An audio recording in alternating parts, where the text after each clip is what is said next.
She's about to sparkle brighter dahil bahagi na rin ng Sparkle GMA Artist Center si Black Rider star Herlene Budol. At mas lalo raw siyang ganado ngayong magtrabaho at may big step pa para sa kanyang acting career. Makichika kay Lars Santiago. Dati pera-pera lang po ako. Sabi ko, yes, may racket, pera na naman to.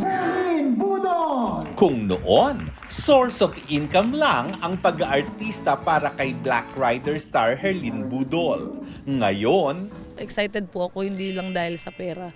Excited po ako kasi parang ina-enjoy ko na po yung pag-acting ko. Mas seryoso at mas gusto pangaraw niyang pagbutihin ang bawat role na pinagkakatiwala sa kanya. Katunayan, Nag-acting workshop na po ako, kaya first time ko po nag-acting workshop. Kaya parang sobrang na-excite po ako kung ano pa po yung kaya kong gawin.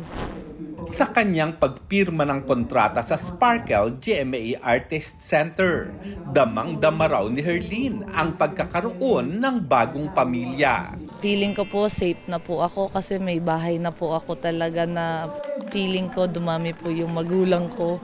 Tsaka syempre as anak ba ng GMA, mas pag-iigihan ko pa ho.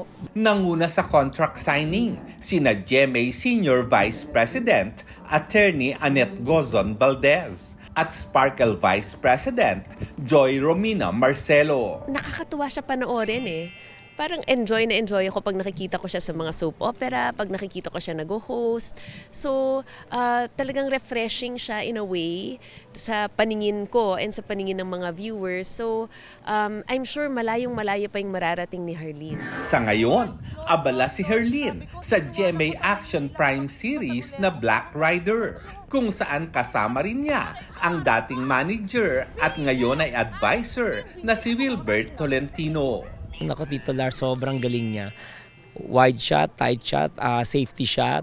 Isang punas na ng luha, pag pinapatak ulit kagad ng luha, kaya niyang gawin. Si Herlene naman, mas ganado raw laging pumasok sa set. Excited po ako palaging pumasok. Tapos ayoko pong mawawalan ako ng taping kasi namimiss ko po silang mga kabanding.